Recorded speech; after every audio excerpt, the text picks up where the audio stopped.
It gets you excited, no matter, although we don't know the return to play date, and we're not back at training, as you walk out, you might see a couple through, we can't even make contact, but just seeing the other guys, it gives you that sense of there's hope, there's something to look forward to.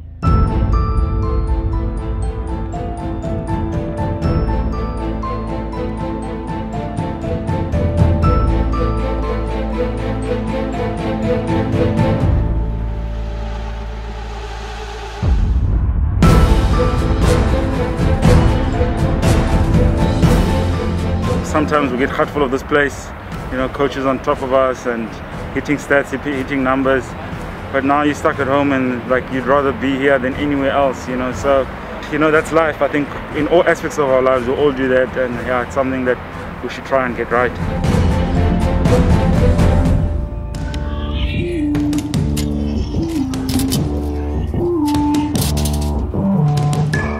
Greg's probably got the most institutional knowledge and memory of anybody in the at the HPC or the professional side, and he's done so many jobs. It helps us so much as a guy's coached Super Rugby defence. He's a qualified S&C guy. He knows the medical department. He's technically up to date with the kicking game. He's brilliant with the detail of contracting. So he's an absolute glue in the organisation. Helps on and off the field magically. You just know with him that everything's done really properly. And as I say, he was part of that team that won the Currie Cup in 2000, so 20 years later. So it's fantastic to have him in. Yeah, so my time at Border Rugby as a professional rugby player started in '96. Obviously, after the World Cup in '95, the game went professional. At that time, I was completing my biokinetics degree at UPE, and I got offered a contract to play professionally for Border in the start of the '96 season. I was fortunate enough to play over 50 games for them, playing against the British and Irish Lions in 1997. And also playing against Tonga, so 2 internationals, which was really nice. And then Gert Small took over the coaching in '98 at Border, and he wanted to turn it into a more professional sort of approach and wanted a full-time conditioning guy. And I realised that was probably the highest I'd achieve in the game as a player, and it was the opportunity to use my degree as a biokineticist to take over the conditioning in '98 for Border. I've seen a few people come and go in these 20-odd years, so I think it's obviously firstly a privilege to be involved with such a passionate organisation that's loved across the world, and that's it's so diverse in terms of the people that support us, and an amazing, faithful group of supporters that just love Western Province and Stormers rugby. Yeah.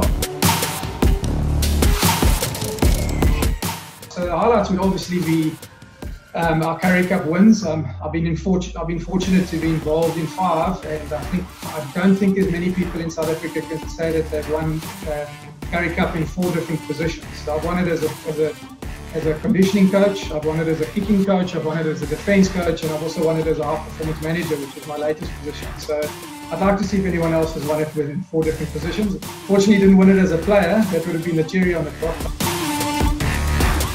I think given his medical background and his detail, we want the players to feel safe, and the staff.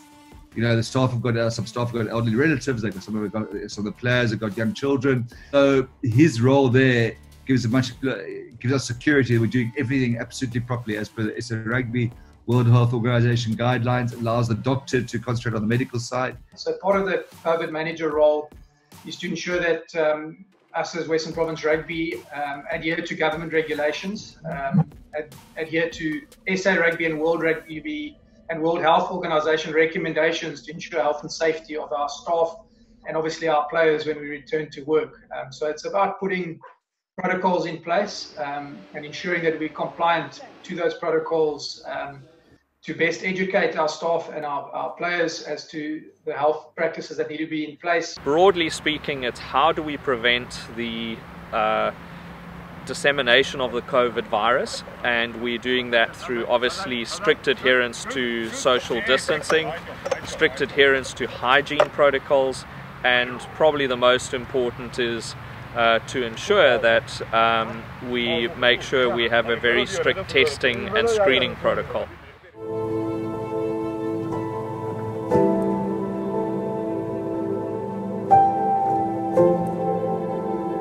Superhuman being. He was involved with our Craven Week team for 4 or 5 years as head coach. I think the last 2 years, I think we won 4 out of the 5 Craven Weeks or unofficial finals that he was involved in.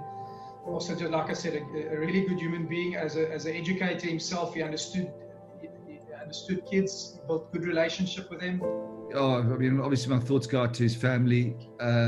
He was extremely popular coach, you know, both at school level and then at provincial schools level. He did a great job with those Craven Week teams. I think they were unbeaten. It wasn't about that. I mean, everybody liked him and enjoyed him. And so as our coaching community, which is a very small one, you know, he was a sort of very popular part of it. And unfortunately, it's gone on so long, you know, he's been so sick for so long, and people were just sort of hoping that more and more that he would pull through. So it's really very, very upsetting.